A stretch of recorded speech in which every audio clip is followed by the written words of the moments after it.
बिस्मिल्लाहिर्रहमानिर्रहीम, अस्सलाम वालेकुम नाज़रीन। प्रोग्राम यहाँ सब बिकता है के साथ मैं हूँ आपकी मेज़बान शुमाइला नियाज।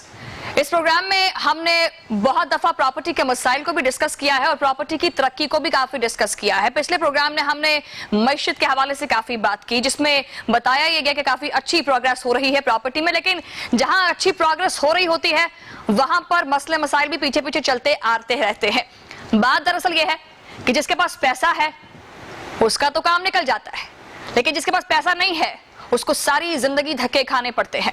और जब तक ये प्रॉब्लम्स हल नहीं हो जाते मैं इसी पे प्रोग्राम्स करती रहूंगी। और इसीलिए मैंने आज अपने प्रोग्राम में दावत दी है माहिर कानून को, जो कि माहिर कानून है लेकिन प्रॉपर्टी के मामले में उसकी निटी ग्रिटीज को बहुत अच्छे से समझते हैं। इनसे जानेंगे कि कब्जा होता कैसे है और अगर हो जाता है तो उस पर कार्रवाई कैसे की जाती है, एनओसी कैसे मिल जाती है, फ्रॉड कैसे हो जाता है, और सबसे बड़ी बात यह कि अगर जिसके साथ फ्रॉड हो जाए वो जब उसको फॉलो करता है तो बालों की सफेदी तक फॉलो ही करता रहता है पर मामला हल नहीं होता। तो इंतजार खत्म करते हैं, आपका मेहमान का तारुफ करवाते हैं, लेकिन उनका नाम भी इंतजार है। जनाब मेरे साथ मौजूद है राना इंतजार साहब, मेंबर पंजाब बार काउंसिल, माहिर कानून स्पेशली प्रॉपर्टी के मामलात में। बहुत शुक्रिया जनाब प्रोग्राम में वक्त देने के लिए। जज्बाती सा इंट्रो हुआ है क्योंकि प्रॉपर्टी में मसले बड़े ज्यादा हैं।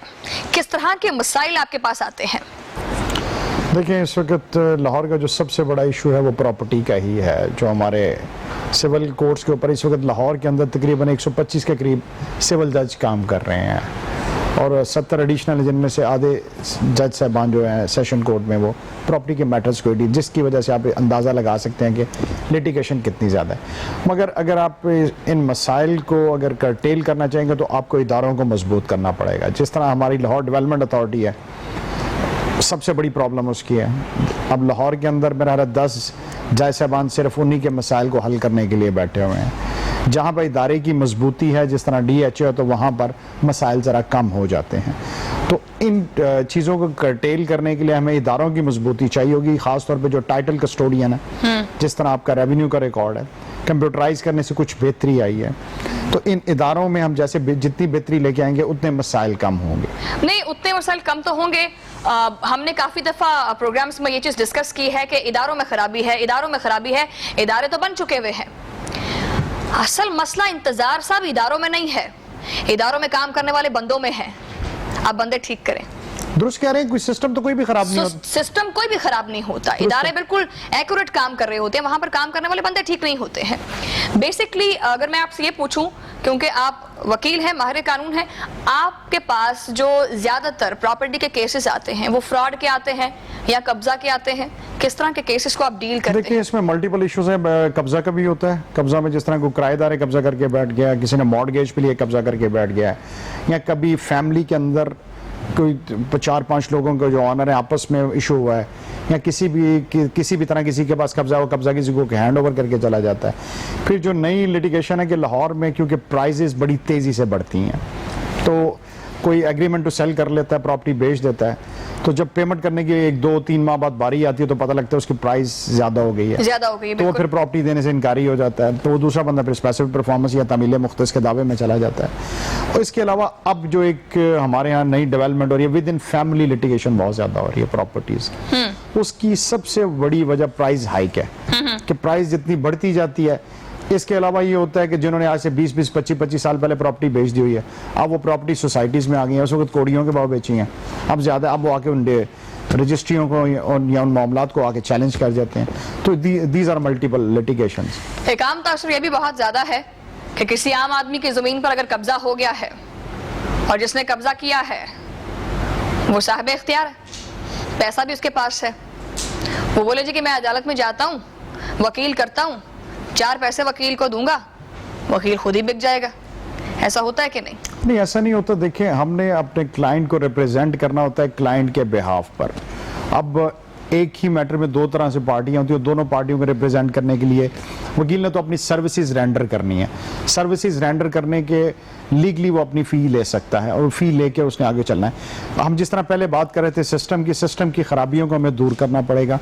इसमें कोई शक नहीं है कि एक दफ़ा हमारा जो सिविल में चाहे कब्जा हो जाए या प्रॉपर्टी में कोई फ्रॉड हो जाए, उसको अनडू करने के लिए साल चाहिए, ठीक है। हमें उसको अनडू करने के लिए साल चाहिए। साल चाहिए। उसकी रीजन क्या है? उसकी रीजन ये एक तो ये है कि हमारे फॉरम बहुत ज्यादा हैं, सिविल कोर्ट है, सेशन है, हाई कोर्ट है, सुप्रीम कोर्ट है। फिर हमारे जो लॉज हैं जिनको हम लेके चल रहे हैं वो 1860s के बने हुए हैं, ठीक है। उन सबसे बड़ी प्रॉब्लम हमारी है लेजिस्लेचर की। लेजिस्लेचर है पार्लियामेंट, हमारी कौमी असम्बली और सेनेट। वहां पर आप देखते हैं क्या होता है, बजाय कि वो इन मामलात पर, उनका मकसद ये है, हम भूल चुके हैं कि पार्लियामेंट लेजिस्लेचर होती है, उसने लेजिस्लेशन करनी है। कब पार्लियामेंट में ये मामला डिस्कस हुए हैं जो हम आप और मैं बैठ के यहाँ डिस्कस करें? उनका काम है कि वहां पर इन मामलात को डिस्कस करें, इन मामलात को, चीज़ों को बेहतरी लेके आए। जिस तरह देखिए आपका किरायानामा होता है, किरायानामे को आप कंपल्सरी रजिस्टर कर दें कि उसके अलावा वहाँ कोई कब्जा करेगा उसको उठा के बाहर फेंक दें। एग्रीमेंट टू सेल उसकी आप कंपल्सरी रजिस्ट्रेशन कर दें। तो मसले तो बहुत छोटे छोटे हैं जिनके आप सिर्फ ये है कि उन पर तवज्जो देने से मसले हल हो सकते हैं।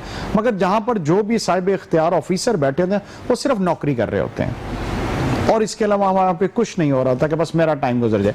और जितने ही आपके बने हुए हैं, जितनी कमेटियाँ बनी हुई हैं, सब आई वॉश है, टोटल आई वॉश है। कभी एक बी को दिखा दें, कभी फला कमेटी बना दी है, कभी हमने अब कब्जा का एक सेल बना दिया है, इससे कतन कोई फायदा नहीं। लेकिन अगर आम आदमी अगर आपके पास अपना मसला लेकर आता है, उसकी जमीन पर कब्जा है, तो उसका प्रॉब्लम कितने अरसे में दूर होता है? वो ड्यूरेशन टाइम पीरियड कितना है? ड्यूरेशन टाइम पीरियड नहीं, जैसे मैं कह रहा हूँ साल है, जनरेशन चाहिए होती है। ऊपर से फिर उसको ये भी कहा जाता है कि जी आप फलाना कागज लेके आए, आप फलाना कागज लेके आए, फलानी फर्द लेकर आए, तो ऐसे तो मामला हल नहीं हो सकता। फिर इसका हल क्या है? इसके लिए हमें जो है, इसमें जो हमारा लीगल मैकेनिज्म है, अगर आप कहते हैं कि सिस्टम कैसे ठीक है, वो हमें इदारों से ठीक करना पड़ेगा।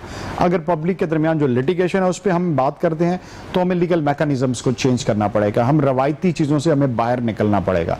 सब चीज़ों को, अब जिस तरह मैं आपको पहले मिसाल दे रहा था कि DHA जो है कि वहाँ पर ऑनरशिप किसी की चेंज नहीं हो सकती, वहाँ ज़मीन पर कब्जा नहीं हो सकता, जो एक आम तासर है।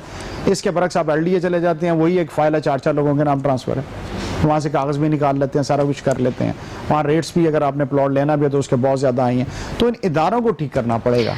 इदारों के अंदर बैठे हुए बंदों को, चलिए इस तरह नहीं, इस तरह करने से नहीं है, इस तरह ही करना है, इस तरह करना नहीं है। अच्छा, मैं अपने नाज़रीन को ये बताना चाहूंगी, क्योंकि हमारी जो आवाम है उसको तो सही तरह से मेरे ख्याल में जो है वो एंड्रॉयड फोन यूज करना नहीं आता, उन्होंने पता कि अभी अकील लिखा हुआ है इस कागज दे विच। तो कानून जो है वो कौन सा लागू होता है, ये मैंने किसी प्रोग्राम में अभी अपने नाज़रीन को बताया नहीं। अगर आपकी जमीन पर कब्जा होता है तो उसका क्या फॉलोअप है, अगर आपके साथ फ्रॉड हो रहा है उसका क्या फॉलोअप है? देखिए, इसमें एक और बहुत बड़ा प्रॉब्लम होता है कि जिस वक्त हम किसी के साथ प्रॉपर्टी का लेन देन करने लगते हैं ना, या कोई चीज़ लिखने लगते हैं, उसमें एक हमारी जो ज़्यादा पॉपुलेशन एजुकेटेड नहीं है, ठीक है। वहाँ पर सबसे पहले ज़रूरत ये होती है कि आप किसी वकील को एंगेज करें। कंपनीज ने लीगल एडवाइजर इसीलिए रखे होते हैं। वो जो गरीब बंदा है उनके कोल 4 पैसे ही नहीं है, वो मैं बताता हूँ। उस वक्त जब आपने उसकी सिर्फ डॉक्यूमेंटेशन करानी है, डॉक्यूमेंटेशन के ज़्यादा चार्जेस नहीं है, ठीक। जब वो अपनी प्रॉपर्टी बाय कर रहा होता है, जब प्रॉपर्टी का लफ्ज आप लिखते हैं बाय करते हैं, अब लाहौर में कौन सी जगह जो आपकी कोई छोटी से छोटी ट्रांजैक्शन भी है वो भी आपको पता है मिलियंस में चली गई हुई है। लाहौर में तो चाहे आप 3 मरले या 5 मरले का घर भी लेने चाहें, तो उस वक्त अगर वकील साहब को आप एंगेज कर लें साथ, कम से कम आपकी डॉक्यूमेंटेशन तो प्रॉपर हो जाए, उसमें कोई ना कोई चीजें या फ्ला ऐसे रह जाते हैं जिनकी वजह से प्रॉब्लम आते हैं। हाँ, अगर किसी की जमीन पर कोई कब्जा कर लेता है, एक तो उस पर FIR हो सकती है, पाकिस्तान पीनल कोड कहता है, ठीक, उसमें रेलिवेंट सेक्शन। और इसके अलावा ये है कि उसका हम सूट फॉर पोजेशन कर सकते हैं कि इसने इलीगली मेरी जगह पे कब्जा किया तो इसका कब्जा दिलवाया जाए। तीसरा ये है कि सेशन कोर्ट के अंदर इलीगल डिस्पोजेशन का जो एक ऑर्डिनेंस जारी किया गया था, तो उसके तहत हम केस फाइल कर सकते हैं। अच्छा, जैसे कि अभी आपने कहा कि उस पर जो बड़े साल लग जाते हैं, आप क्या मशवरा देते हैं मेरे नाज़रीन को? उसको अपने तौर पर उस मामले को हल करना चाहिए? नहीं, देखिए, सबसे पहले मैं कहूंगा कि जब आप प्रॉपर्टी बाय करने जाते हैं उसको प्रॉपरली जाके देख लें कि प्रॉपर्टी किसके नाम पर है। अच्छा। उसकी ऑनरशिप जाके चेक कर लें, वो पटवारी से चेक कर लें, वो रेलिवेंट इदारा है, प्राइवेट कोई सोसाइटी है तो सोसाइटी के ऑफिस से जाके चेक कर लें कि प्रॉपर्टी आया इसी के नाम है। उसके बाद जब आप अपना एग्रीमेंट आपस में लिखते हैं, एग्जीक्यूट करते हैं, उसके कंटेंट्स को प्रॉपरली पढ़ के करें, उसकी पेमेंट्स को देख लें। उसके बाद ये है कि उसको आप कोशिश करें कि एज अर्लीस्ट उसको एग्जीक्यूट कर लें, तो क्योंकि जैसे टाइम गुजरता है प्राइस बढ़ जाती है, फिर दोनों के दरमियान डिफरेंसेस क्रिएट हो जाते हैं। और जो भी पेमेंट आप करें कोशिश करें कि थ्रू बैंकिंग चैनल करें, क्योंकि जहां आप कैश देते हैं कैश को प्रूव करना मुश्किल हो जाता है। जबरदस्त। ठीक है, जब आपने चेक के जरिए, पे ऑर्डर के जरिए दी होगा तो आपको पता होगा कि एक ट्रांजैक्शन, एक अमाउंट इसके जरिए गई हुई है, और उसकी एक एक चीज को लिख के करें। उसके बाद यह है कि प्रॉपर्टी आपके नाम ट्रांसफर हो जाती है। अगर आपने घर के लिए ली है तो उससे फौरी तौर पे वहां पे घर बना लें।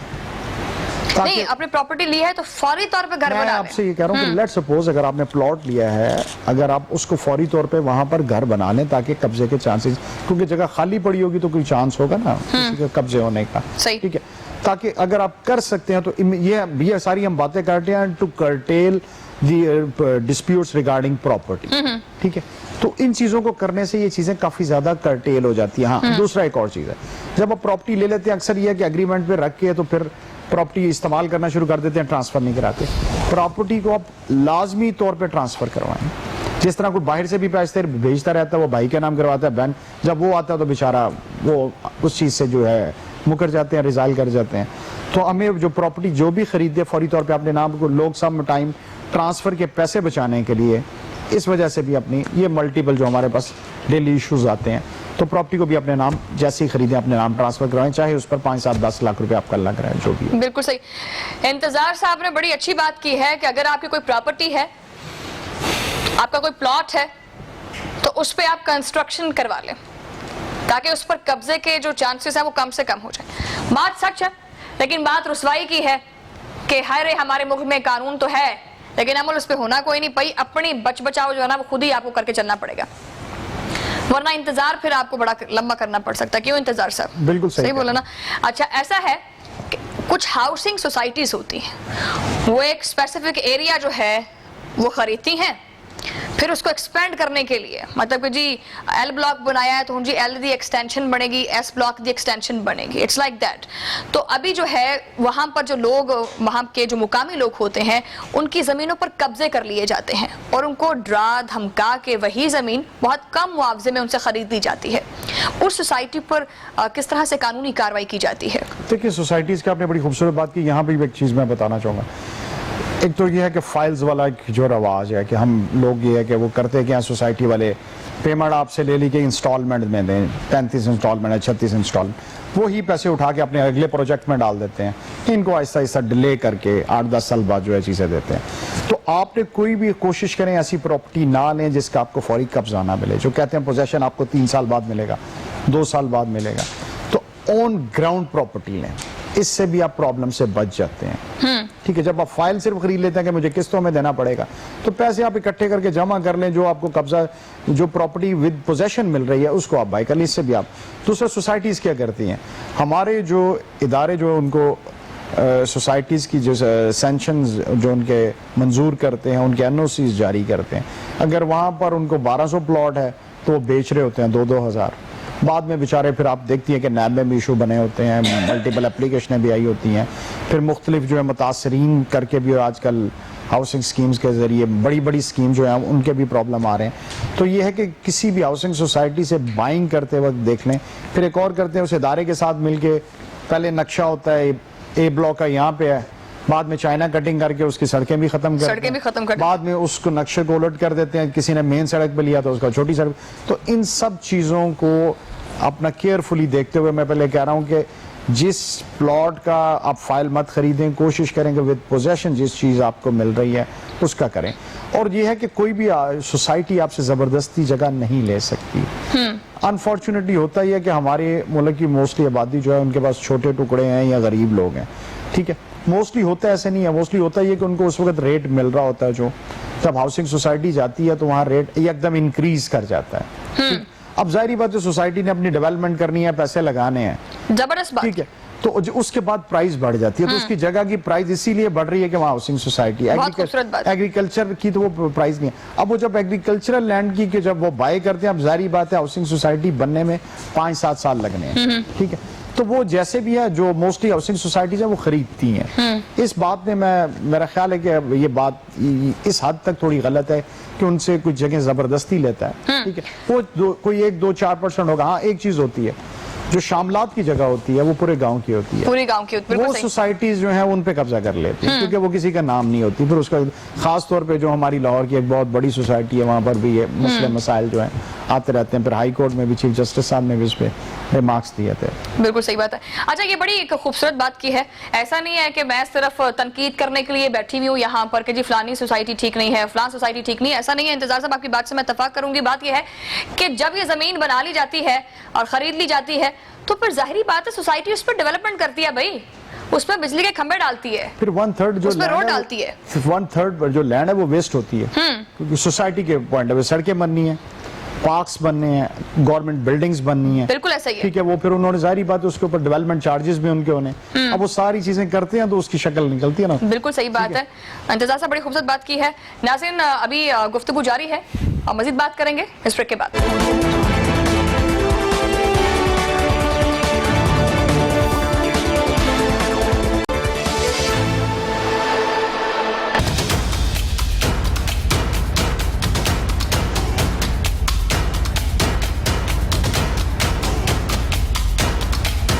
ब्रेक पर जाने से पहले माहिर कानून राना इंतजार साहब से हमारी बातचीत हो रही थी और हम कब्जा और फ्रॉड के हवाले से ज्यादातर उनसे बात कर रहे थे। अभी जो है हमें एक विक्टिम ने ज्वाइन किया है जिनके अपने ही घर वालों ने उनके अपने ही आशियाने पे कब्जा कर लिया। जी जनाब, क्या नाम है आपका? मेरा जी नाम मोहम्मद रमीज अबू बकर है और मेरी साहबका बीवी बदमाश औरत थी और मुझे घर से निकाल दिया। जो मेरा 5 मरले का मकान था वो मैंने अपने वालिद साहब की जायदाद में से हिस्सा लेके बनाया था, तो उस पर उन्होंने कब्जा कर लिया है। और उनके साथ है जाहिद गुल और उसके भाई आमिर बाबर, बदमाश लोग हैं, वो गुंडागर्द क्रिमिनल फैमिली है, और साथ उसका बाप इरफान अली का। तो इन्होंने फिर मुझे, मैं जब पुलिस वालों को दरखास्तें देता था कि जी मेरे मैटर ये अपना घर का कब्जा हो गया है 5 मरले का डबल स्टोरी, तो ये कहते थे जी आपका फैमिली मैटर है। अच्छा। वो ये पैसे वगैरह दे देते थे कुछ, वो वहाँ पे औरत रोना धोना मकर फरेब से ये जाहिर करती थी। तो फर्दर अब उन्होंने ना क्योंकि उनके तल्लुकात है क्रिमिनली, तो उन्होंने उनके मेरे पे ना एक सूट फॉर डिक्लेरेशन जाली केस बना दिया है सिविल कोर्ट में। अच्छा।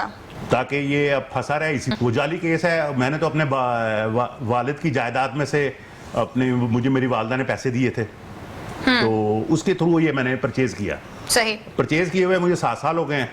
केस वो अब बना रहे हैं कि जी हमने 33 लाख रुपए दिया था। अब कैसे दिया था उसकी कोई गवाही नहीं से जी, गवाही देंगे, गवाही शहादत, ये मेरे पास केस है। अच्छा जी, सूट फॉर डिक्लेरेशन, ये उसकी मैं वो लेके आया हूँ जो फर्द नकल की जो होती है अदालत की, ताकि आपको इस चीज का अंदाजा हो सके। सही। कितने मरले का घर है आपका? मेरा जी 5 मरले का घर है। डबल स्टोरी है? जी, तकरीबन डबल स्टोरी कह सकते हैं आप। घर पे फुली कंस्ट्रक्शन आपने अपनी जाती पैसों से नहीं, की मैंने हुई है? बना बनाया लिया था। बना बनाया लिया हाँ, था। बाद में मैंने 2016 में उसमें सीढ़ियाँ चेंज की थी, अल्ट्रेशन की थी सीढ़ियाँ। अच्छा, मामला बड़ा गड़बड़ सा है। हाँ जी। रमीसा बड़े काबिल एहतराम और काबिल इज्जत है आप हमारे लिए, लेकिन ताली एक हाथ से नहीं बचती, ये दोनों को आप मिलाएंगे तो बचती है। नहीं, लेकिन कहाँ गड़बड़ की वैसे आपने?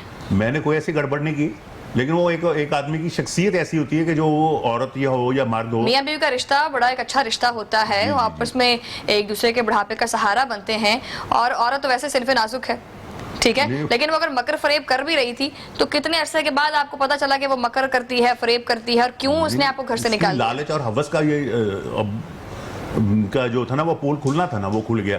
वो खुलने की वजह ये हुई कि मैं बीमार हो गया था, घुटनों की प्रॉब्लम हो गई। मैंने अपने स्पेयर पार्ट की बिजनेस का वो बंद करके तो वहां पे जनरल स्टोर खोला। उस जनरल स्टोर की वजह से बहुत सारी चीजें जो ना ओपन हुई, उसमें से पैसे चोरी करना, अपनी मर्जी करना, और फिर इख्तलाफ बढ़ गए, गाली गलोच करना वो मामूल उसका बहुत ज्यादा था। तो अभी आपने केस कहाँ पर दायर करवाया? कहीं कोई दादरसी किसने की? मैंने CCPO साहब को भी दरखास्तें दी हैं, और मेरा कायदे-ए-आज़म डिस्ट्रिक्ट स्टेट जो है ना थाना SHO, उनको दरखास्तें दी हैं, उनको भी दी हैं, और DSP चांदनी चौक को भी दी हैं। उस बीबी की होशियारी, आप कहते हैं ना सल्फे नाजुक है, उस बीबी ने होशियारी से, चालाकी से ऊपर का पोर्शन भी दे दिया। किरायानामा मेरे नाम पे लिखा हुआ है और 1.5 साल से किराया ले रही है। नीचे साइन इरफान अली के कर रही है वो कहते हैं, तो वो भी मैं आपको दिखा सकता हूँ, वो भी दिखा सकते हैं। सही। और इंडस्ट्रियल एरिया उसात वकार अहमद कुरैशी को भी उन्होंने मिला लिया, प्रॉपर्टी डीलर। अटॉर्नी जो है कैसे फ्रॉड करता है? देखिए, एक बहुत बड़ी जो प्रॉपर्टीज में फ्रॉड की वजह पावर ऑफ अटर्नी है। सही। ठीक, उसमें यह कि जाली अटॉर्नी बना लेते हैं, या हम कहते हैं कि जिस तरह मैं कहीं जा नहीं सकता तो मैं अटॉर्नी अपने भाई को दे देता हूँ, दोस्त को दे देता हूँ, मगर ये क्या, इसके लिए मैं कहूँगा जब भी आप किसी को पावर ऑफ अटर्नी दें तो उसमें सेल की पावर मत दें। ठीक, जब आप सेल की पावर देते हैं तो वो आपको, आपसे फ्रॉड करते हुए आपको बताए बगैर प्रॉपर्टी आपकी बेच सकता है। सही। ठीक है, दूसरा ये कि अगर आप अटॉर्नी किसी को दे भी दें, अगर आप प्रॉपर्टी बेचना नहीं चाहते, आप सोसाइटी या इदारे के दफ्तर जाके लिख दें कि जब तक मैं खुद आके यहाँ प्रॉपर्टी ट्रांसफर ना कराऊँ, ये प्रॉपर्टी ट्रांसफर ना की जाए। ठीक, तो लोगों को चाहिए 80% फ्रॉड ही नहीं होगा। हाँ जी बिल्कुल, बल्कि मैं तो कहूँगा अगर हमारी लेजिस्लेचर इस पे मेहरबानी करे तो इसमें जरूरी करार दे दे कि उस बंदे का अटॉर्नी के बावजूद अपेयरेंस जरूरी है, अनटिल और अनलेस के बहुत ज्यादा मजबूरी हो। आजकल तो वैसे भी आपका ऑनलाइन सारी चीजें अवेलेबल हैं, अगर कोई मुल्क से बाहर भी है तो वो ऑनलाइन उस ट्रांजैक्शन में शामिल होकर कर ले। इससे तो फिर जो ओवरसीज पाकिस्तानी के साथ जो फ्रॉड हो रहा होता है उसमें पावर ऑफ अटॉर्नी अगर ना दी जाए, उसको इस चीज का इख्तियार ना दिया जाए कि आप मेरी इजाजत के बगैर या मेरी मौजूदगी के बगैर बेच नहीं सकते। इस केस में भी आप देख रही हैं, और जहां भी आपने ट्रस्ट करना है ना एक लिमिट से आगे जाके, तो आपको धोखा भी वहीं मिलना है। ठीक, तो ट्रस्ट करें किस पे? दूसरा ये है कि हम लोग, एक तो ये इशू है, एक दूसरा इशू ये है कि क्योंकि अक्सर हमारे लोग लालच में आ जाते हैं, तो जो कि वो कहते हैं ना कि फ्रॉडी उस वक्त तक भूखे नहीं मरेंगे जब तक लालची लोग जिंदा हैं। तो हमें उन चीज़ों को भी देखना है, एक तो फैमिली दिन फैमिलीज और बाकी भी। इनका तो चले एक जेन्युइन सा केस जो बाहिर लग रहा है कि वो बेचारे खुद भी ज़ईफ हैं, तो इस वजह से भी वो उन चीज़ों को प्रॉपर्ली लुक आफ्टर नहीं कर पा रहे। बिल्कुल बाहिर इनका केस जो है वो हम तो बिल्कुल साफ सुथरा केस है, हम असेस कर सकते हैं इनके साथ ज्यादा नहीं। तो फिर पता क्या बात है इंतजार साहब, फिर मेरे दिमाग में वही वाली बात घूम रही है। तो मेरा ख्याल है आपको इसी मैटर, इसी प्रोग्राम के दौरान इदारे में आपने कोई वकील करने की कोशिश की, वकील ने आपकी बात सुनी, केस को फॉलो किया, यकीन दहानी कराई कि मैं कब्जा लेके देता हूँ। कब्जा तो फिर वो देखना जी, वो जब उनको ये उन्होंने सूट पर डिक्लेरेशन किया इसीलिए कि जो कब्जे को रोका गया है। आपकी बात अभी थी कि आधे का तो मैं हिस्सेदार हूँ ना, मुझे बाहर तो नहीं निकालना चाहिए। सही बात है। फिर वो किराए पे भी दे रही है, वो तो उधर की बात हो गई ना, वो तो उन्होंने कर दिया ना जो करना था। वकील आपके साथ अच्छा पेश आ रहा है? हाँ जी, वकील हमारे साथ सही तरह पेश आ रहे हैं। सही तरह पेश आ रहे हैं। हाँ जी सही। लेकिन देखिए इस मैटर में जो इमीडिएट इशू है ना, जो उनका इमीडिएट इशू है तो पुलिस से हो सकता है, पुलिस से ही हो सकता है, बिल्कुल सही हो सकता है। पुलिस उनको भी बुलाए, उनसे पूछे भी आप किस राइट के तहत बैठे हुए हैं, क्योंकि लीगली तौर पर तो सारा कुछ इनके पास है। ठीक है कि अगर क्योंकि देखें इनको उस घर से डिस्पोजेस किया गया है ना, ठीक है, उस एक्ट को पुलिस ने रिस्टोर कर। कौन सा मुतल्लिका थाना लगता है आपका? Quaid e Azam industrial state. Quaid e Azam industrial state. हाँ जी। और कायदे-ए-आज़म इंडस्ट्रियल स्टेट थाने में आपकी दरख्वास्त भी मौजूद है? जी, दरखास्तें मौजूद है, मैं आपको दिखा सकता हूँ। मैं वो भी दरखास्त, वहाँ के एसएचओ से आपकी बातचीत हुई? जी वो है, वो तो अब 3-4 एसएचओ तब्दील हो चुके हैं वहाँ पे, 2019 से लेके अब तक। सही। लेकिन अब मैटर तो वही इफेक्ट है, वो मैं आपको दरखास्तें दिखा सकता हूँ। मैंने वो एसएसपी कंप्लेंट को भी दरखास्त दी, वो लेकिन इंक्वायरी तो नीचे से होके आती है ना, वो एसएचओ या आगे वो तफ्तीशी को दे देते हैं। वो कहते हैं जी आपका फैमिली मैटर है, आपका वो तो कोर्ट में केस। तो ये तो नहीं कहते कुछ पैसे दें हम काम कर देते हैं? पैसों वाली बात वो इसलिए वो कहते हैं जाएं अपना मैटर खुद सॉल्व करें। कहते हैं जी वो आपका फैमिली मैटर है और कोर्ट में केस चल रहा है। वो बीबी बड़ी शार है। तो आपने उनसे ये कहा कि मेरे फैमिली मैटर वाले मुझे जान से मारने की धमकियां दे रहे हैं? कहा है उनको, वो कहते हैं वो तो आपको ऐसे ही महसूस होता है, वो तो कोई कह दिया है। वो कहते हैं जब हो जाए, कहते हैं ना चांद चढ़ेगा तो क्या बात है। मतलब आपके सामने एक बुजुर्ग इंसान आया और आप उसको बच्चों की तरह ट्रीट करें, ये तो पॉसिबल नहीं होता। हमारे आपके पास मैं पैसे गया हूँ सीसीपीओ की, मैंने शबीर डोगर साहब की जो है वहाँ पे वो तशरीफ नहीं लाए थे 26 फरवरी को, वहाँ पे मैंने एसपी अब्दुल रहमान बुख्ती साहब को दरखास्त दी थी। लेकिन एसएचओ इस्लाम साहब थे, वो कहते हैं जी इनका फैमिली मैटर है, वो चल रहा है कोर्टों में, तो हम कुछ नहीं कर सकते। एक और मैटर नाजरीन इंतजार कर रहा है, हमारे दूसरे विक्टिम भी हैं, उनसे जानेंगे कि उनका क्या मसला चल रहा है इस ब्रेक के बाद।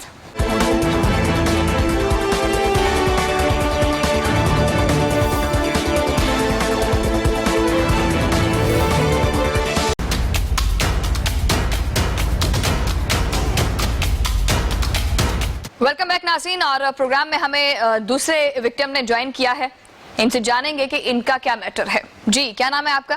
मुख्तार भाजी। मुख्तार साहब क्या मसला है आपका? ये अभी वही याद है, इसने ना शनाख्ती कार्ड बना कर ना काफ़ी देर से ना तो मेरे माँ बाप के मरने का इंतज़ार करता रहा। जब 2012 में मेरे वालिद साहब फोत हुए तो फिर इसने ना कि हमसे डिमांड की कि मैं तुम पर केस करूँगा। फिर जब माँ फोत होगी ना तो सारी प्रॉपर्टी तो माँ के नाम थी, तो इसने हमारे ऊपर ना केस कर दिया कोर्ट में। सिर्फ जाली शनाख्ती कार्ड बनाने की बिना पर कि कैसे बनाया इसने, किस तरह बनाया, हमें नहीं पता। और पहले ना ये माँ के फोत होने के बाद ना कहता था कि मुझे ना ये 2 मरले का घर दे दो, ये जिसकी रजिस्ट्री है ये फ़ियाद के नाम है। जगह कितनी टोटल जगह तो है एक 8 मरले का प्लाट है अच्छा, माँ के नाम, और एक 4 मरले का। आपकी माँ के नाम पे एक 8 मरले का प्लॉट है, एक 4 मरले का प्लॉट है। 2020 में वालदा फोत हुई है तो इसने ना हम पर केस कर दिया। केस आप कितने बहन भाई हैं टोटल? पहले हम तो 3 भाई और 3 बहनें हैं। अच्छा, पहले इसने ना बड़े गुंडागर्दी के तरीके से ना कहा कि ये शनाख्ती कार्ड मैंने बना लिया है, मैं बराबर का हिस्सेदार हूँ, मुझे हिस्सा मैं लूँगा, अगर तुम्हें 2 मरले का घर दे दोगे ना तो मैं तुमसे कुछ नहीं लूँगा। फिर इसने ना उसी दौरान ना गुंडा नासिर के साथ मिलकर गुंडों के साथ इसने मेरे चाचे के बेटे को ना सलीम को टांगों में ना गोलियां मरवा दी। अच्छा, जब उसको गोलियां लगी तो फ़ियाद मसीह ने कहा कि ये यार हमें भी मरवा देगा, इसे 2 मरले का घर दे कर दो तो अपनी जान छुड़वा ले। अच्छा, हमने आपस में मशवरा किया और उसे 2 मरले का घर दे दिया। उसने घर अपने पास नहीं रखा, आगे ना किसी का आगे सेल करके ना उसके नाम ट्रांसफ़र करा दिया। अच्छा,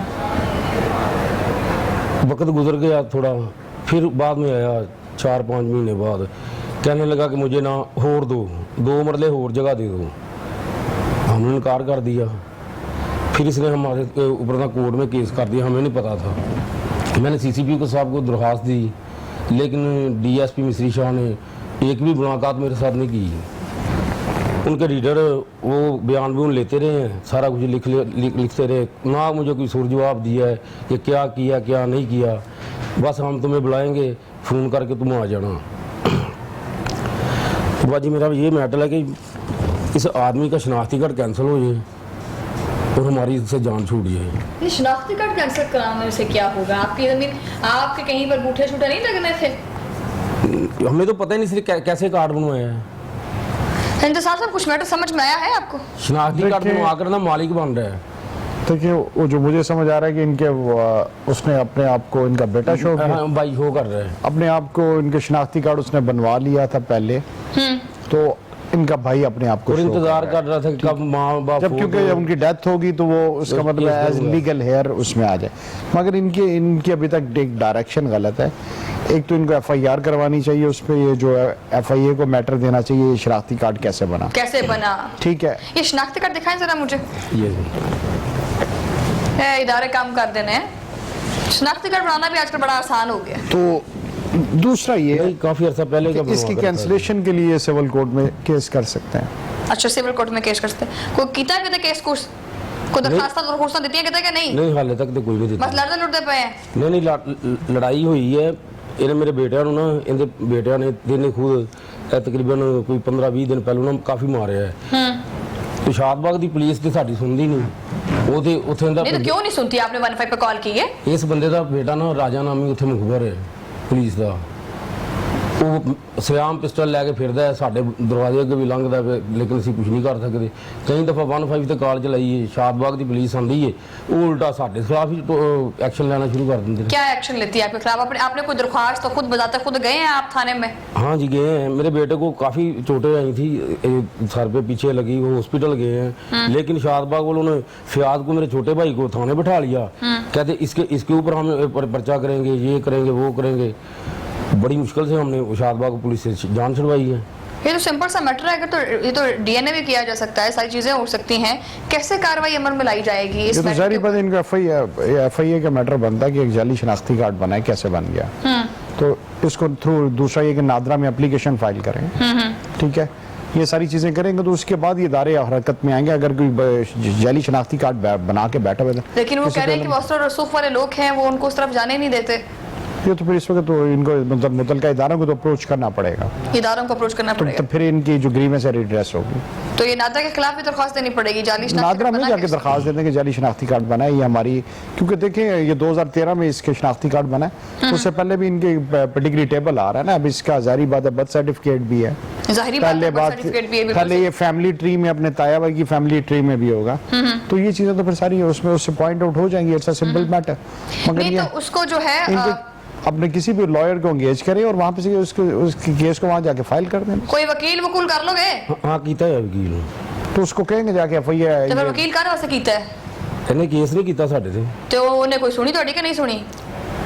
ਹਾਲੇ ਤੇ 30 ਤਰੀਕ ਪਈ ਕੇਸ ਦੀ, ਹਾਲੇ ਤੇ ਸ਼ੁਰੂ ਹੋਇਆ है। देखिए उन्होंने ये जो केस उसने किया उसको डिफेंस कर रहे हैं, इन्होंने अपनी तरफ से ये जो क्रिमिनल एक्ट हुआ है उसके खिलाफ अभी तक इन्होंने कोई एक्शन नहीं लिया। यहाँ मकामी पुलिस की वो जो बात कर रहे हैं वो इनकी आपस के डिस्प्यूट्स हैं। जो मेन इनका इशू है कि उसने ये जाली शनाख्ती कार्ड बनाया हुआ है, on the basis of it इन्होंने 2 मरला उसकी ब्लैकमेलिंग में प्रॉपर्टी भी दी है।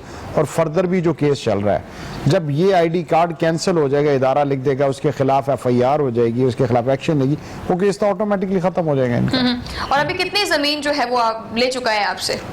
2 मरले का घर ले चुका है। अच्छा, एक चीज मुझे दिमाग में आ रही है कि रिकॉर्ड में क्या ये चीज शामिल नहीं होती कि वो किस तरह से ट्रांसफर कैसे हो जाती है? ट्रांसफर उसने ऐसा नहीं ना किया, इन्होंने ट्रांसफर किया, उसने ना आगे दूसरे नाम पर ट्रांसफर करवाई है। उसने देखें ये भी बचत कर ली ना अपनी, और उसने थर्ड पार्टी के नाम इनसे डायरेक्ट ट्रांसफर करवाया। तो तुसी डायरेक्ट कितना ट्रांसफर कर देती? ब्लैकमेल होके बस वो गुंडे बदमाशा की। मगर अभी उसकी मतलब क्या पिस्टल रखी हुई थी इधर? मगर उसकी कैंसिलेशन ये फाइल कर सकते हैं ना अभी। उसका कैंसिलेशन तल्लक बहुत है गुंडा नासिर के साथ, उसके बेटे का, वो फिर पुलिस के साथ भी उसका तल्लक है, उसका बेटा मुखबर है पुलिस का। अच्छा, मुतल्लिका थाना कौन सा लगता है आपको? शादबाग। शादबाग का? जी।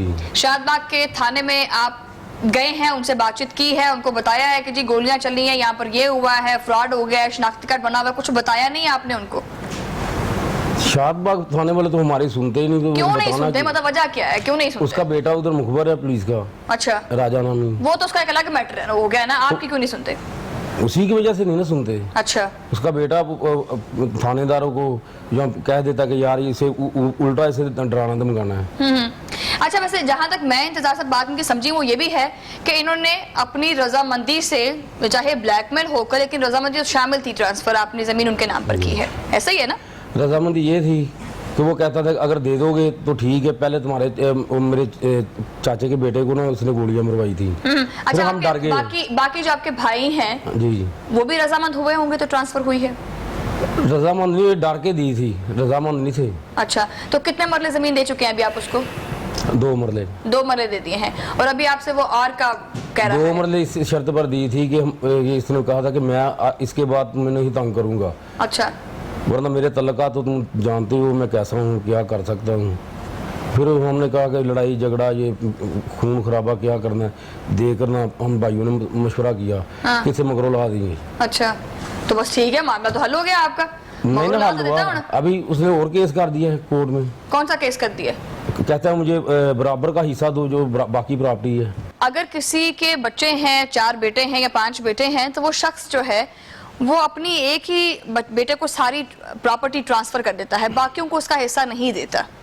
ऐसे बहुत सारे केसेस पड़े हैं, ठीक है, कि मैं तुम्हें जायदाद से बेदखल करता हूं और मैं तुम्हें कुछ नहीं दूंगा, और सारी जायदाद एक ही बच्चे के नाम कर दी जाती है। उसको कैसे सॉल्व किया जाता है? देखिए, एक हमारे यहाँ ना वरासत के बारे में कि मुझे मेरा हिस्सा दे दें, जो एक लफ्ज़ कहा जाता है, इसके बारे में ना बड़ी गलतफहमी है। गलतफहमी है, ठीक है। देखिए, आप एक याद रखिएगा कि वरासत होती है मैयत की, जिंदा बंदे की वरासत नहीं होती। मैयत कब होती है? व्हेन समबडी डाइज, और उसके बाद मैयत की शक्ल में आ जाते हैं। जिंदा बंदे की कोई चीज़ है उसके पास, वो जिसको मर्जी सारी गिफ्ट कर दे, उसको उस पर आप ऑब्जेक्शन नहीं कर सकते। सिर्फ जो आपकी विल है वो 33% कर सकते हैं। और जब कोई मर जाता है तो उस दिन उसके जो वारिस होते हैं उनमें उनके अकॉर्डिंग टू जो भी हमारे कानून है उसके मुताबिक उनके दरमियान वरासत जो है वो तकसीम कर दी जाती है। बाकी अगर वो कोई इंसान जिंदा है, वो जिसको जितनी मर्जी प्रॉपर्टी दे दे उसे। और दूसरा रही बात आग करने की, आग से आप वरासत से महरूम नहीं होते। अच्छा, ठीक, आग ना जो किसी को रिप्यूडिएट हम कर दे, उसे वरासत से महरूम नहीं होते। अगर कोई किसी की डेथ हो जाती है, उसको आग भी किया हुआ, तो बाद में वो भी अपना हिस्सा ले सकते हैं। यानी अपने जिंदा होते वो किसी बच्चे के नाम पर जमीन अगर करना चाहें तो उसको इख्तियार है कि वो कर सकता है। गिफ्ट है ना, गिफ्ट है, सही बात। वो तो वरासत तो मरते वक्त खुलती है। और जिस वक्त आप मैयत, मैंने मैयत का वर्ड यूज किया है, जिस वक्त आप मैयत की शक्ल में चले गए हैं, उस वक्त आपके नाम जो प्रॉपर्टीज हैं वो वारसान के दरमियान बाहिस्सा तकसीम होनी, बाहिस्सा तकसीम होती है। उससे पहले अगर वो कोई लीगल एक्ट कर चुके तो उसको आप चैलेंज नहीं कर सकते। अच्छा, जहां तक मैं इंतजार साहब आपकी बात से ये समझी हूँ, ये जाली शनाख्ती कार्ड तो पकड़े ना जरा आप, और ये कोई देखें, ये अगर ये FIA जाते हैं तो ये it's not a big deal, ये उसी वक्त जो है वो चीजें इनकी जो है सॉल्व हो जाएगी। तो क्यों गए क्यों नहीं अभी तक आप? कंप्यूटराइज सारी चीजें, अब वो तो मुमकिन। आप गए हैं FIA? नहीं अभी नहीं गए। अभी नहीं गए, तो कब जाना है आपने? मैंने तो आपका प्रोग्राम देखा था, फिर मैंने सोचा कि पहले आपसे मिल लूँ, फिर बाद में जैसे कोई मशवरा देंगे फिर। एक ये बड़ा मसला है आप में इंतजार साहब, ये बताएं कि लोगों को गाइडेंस की बड़ी जरूरत है। लोग इतने अवेयर नहीं है, स्पेशली हमारी सोसाइटी में, हमारे माशरे में लोगों को इतनी अवेयरनेस नहीं है कि अपना मैटर सॉल्व कैसे करना है, जाना किसके पास है। उसके लिए सबसे पहले एजुकेशन चाहिए, उसके लिए हमें सबसे पहले, इसीलिए तो कहते हैं तालीम हासिल करें, और सबसे पहले एजुकेशन है, फिर उसके बाद बाकी चीजें आके। और अगर आपको प्रॉब्लम हो भी गई है इस वक्त, तो फिर आप कम से कम वकील साहब के पास जाके उनको प्रॉपर बताएं कि इस चीज़ का भी केस कर दें, इसका भी कर दें। अब अगर इन्होंने सिर्फ डिफेंसिव मोड पे अपना आपको रखना है तो फिर तो चीज़ें सॉल्व नहीं होंगी। लेकिन सुनवाई भी तो नहीं होती ना इंतजार साहब, क्या करें? कम से कम जाके एप्लीकेशन दें, अगर FIA वाले नहीं सुनते then they have to approach the court. और ये मैं इन्हें गारंटी देता हूँ, अगर इसे प्रॉपरली परसू करते हैं तो ये 100% मैटर है इनका, क्योंकि ये कंप्यूटराइज रिकॉर्ड, और वो कोई बच्चा तो है नहीं, उसका 40 साल पहले कार्ड क्यों नहीं बना इस नाम। कारोबार क्या है आपका? ये हमारा ट्रांसपोर्ट का काम है। ट्रांसपोर्ट का कारोबार है, तो वो जाहिर बात है जब आप कोर्ट कचहरियों को चक्कर लगाएंगे तो पूरा दिन तो आपको वहां निकल जाएगा।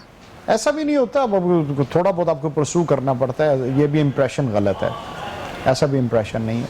इंतजार साहब है तो वैसे ऐसा ही, क्योंकि लोग मैंने अक्सर देखे हैं अदालतों से बड़ा भाग रहे होते हैं कि भाई यार बड़ा लंबा काम पड़ेगा, रहने देते हैं, इस तरफ नहीं जाते। टू सम एक्सटेंड आप कह सकते हैं, मगर ऐसा है भी नहीं। ऐसा है नहीं, लेकिन मैंने तो अपने भाई इर्द गिर्द यही चीजें देखी हैं कि ऐसा ही है। बात दरअसल यह है कि नाज़रीन, हम डेवलपमेंट पर भी बात करना चाहते हैं। हम चाहते हैं कि पाकिस्तान दिन दुगनी रात चुगनी तरक्की करे, पाकिस्तान के अंदर हाई राइज बिल्डिंग्स बनती रहें और बस पैसा ही पैसा आए पाकिस्तान के अंदर, क्योंकि रियल एस्टेट के जरिए ही हम अपने पाकिस्तान के अंदर मजीद तरक्की जो है वो ला सकते हैं। लेकिन जब इस तरह के मैटर्स आना शुरू हो जाएंगे, बात भी सगे बहन भाइयों की है, बात सगे रिश्तेदारों की है, वो रिश्ता जिसे इंसान अपने बच्चों से ज्यादा अजीज समझता है कि जी मेरे बुढ़ापे का सहारा बनेगा, वो रमीर साहब की बीवी भी धोखा दे गई हैं, जमीन पर कब्जा कर लिया है, लोगों को अवेयरनेस नहीं है, लोग डरते हैं, असर रसूख के नीचे आ जाते हैं और फिर अदालतों के कोर्ट कचहरियों के चक्कर लगाना बड़ा मुश्किल हो जाता है।